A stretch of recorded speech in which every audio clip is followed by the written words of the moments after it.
This is your morning Buzzcast for Tuesday, March 11th. I'm Abe Madcore. Thanks for listening to the Buzzcast. A big day and a positive day for the PGA Tour as they build some buzz around the game before this weekend's Players' Championship at TPC Sawgrass.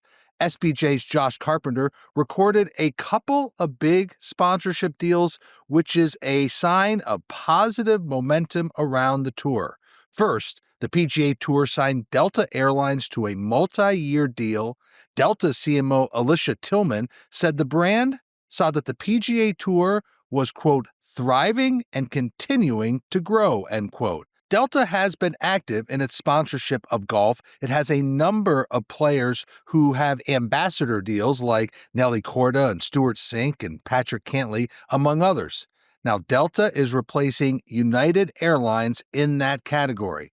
The PGA Tour also extended its long-running deal with Anheuser-Busch that will now continue through the 2030 season. The sides have been partners dating back to 1994. Michelob Ultra is the official beer sponsor of both the Tour and the Champions Tour. So a nice run here of deals. Last week, the PGA Tour added Stanley 1913 as an official partner. They recently renewed title sponsorships with Valspar and 3M, so PGA Tour timing some big business wins in front of the Players' Championship this week at Sawgrass.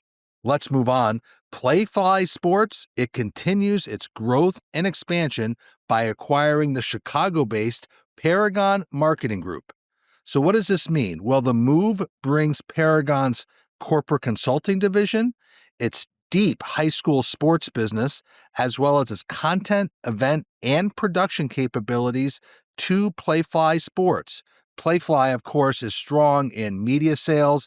It has a consulting division.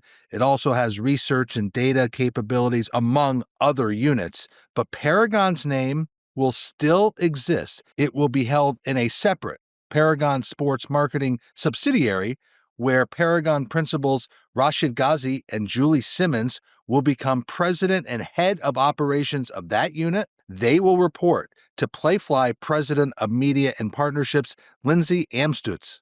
Paragon will add around 95 employees to Playfly's 1,000-plus employees. Initial discussions on this deal began as long ago as 2023. And as for what's next for Playfly, it's clear they are looking at more experiential capabilities and are really only missing talent representation as part of its agency offering.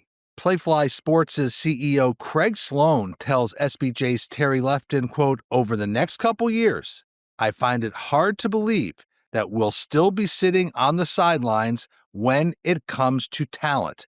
Talent is an area we've been more than curious about, end quote.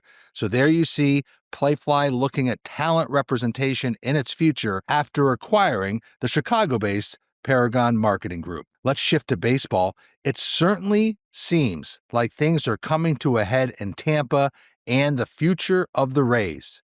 The Athletic reported that owner Stu Sternberg is being pressured to sell the team by Commissioner Rob Manfred and some other baseball owners. The report positioned Manfred and other owners as running out of patience with Sternberg, especially as the team is still seeking a long-term ballpark solution.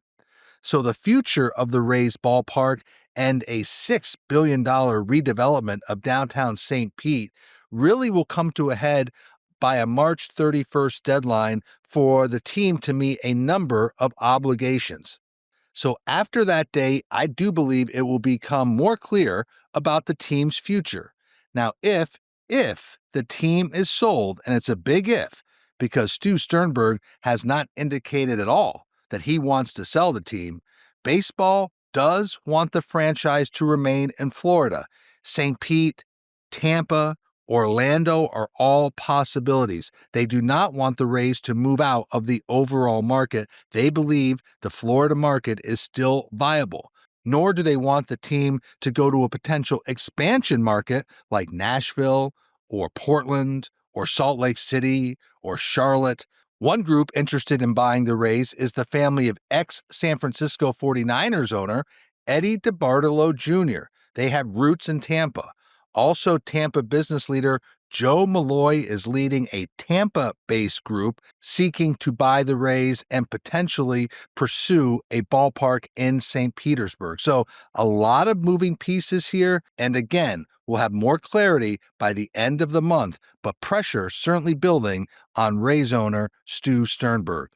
Steph Curry is all in when it comes to his alma mater, Davidson College, which is right up Interstate 77 from SBJ's headquarters in Charlotte. So what is Steph Curry doing next?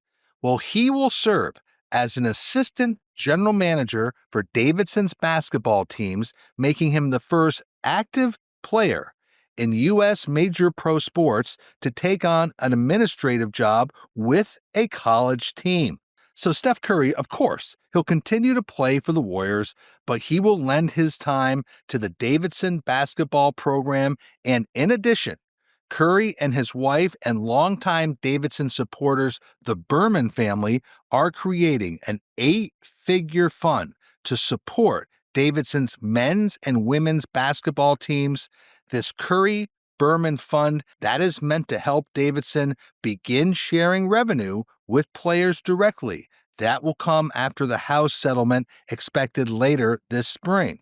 So again, they are raising this fund for revenue distribution. Steph Curry will play a key role as an assistant general manager to the basketball programs. Curry will also get support from one of his major partners in Under Armour. Meanwhile, Davidson officials said that no college programming will be cut to fund the revenue sharing for basketball. So basically, this new fund will help drive revenue sharing for basketball, other sports, still good in terms of its future at Davidson. But you have to love Steph Curry's connection to his alma mater, Davidson College. Let's stay in college sports. Penn State trustees, they approved a new name for the field at Beaver Stadium, as the field will now be known as West Shore Home Field at Beaver Stadium for the next 15 years, with West Shore Homes donating $50 million over that time period. Now, why is this deal important? Well, it comes at a time when Penn State is undergoing a $700 million renovation project at Beaver Stadium.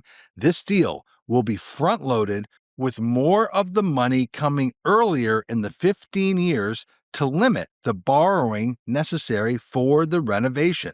So this stadium renovation will receive all $50 million from the deal. It will not go widely across athletics, but just for the stadium renovation.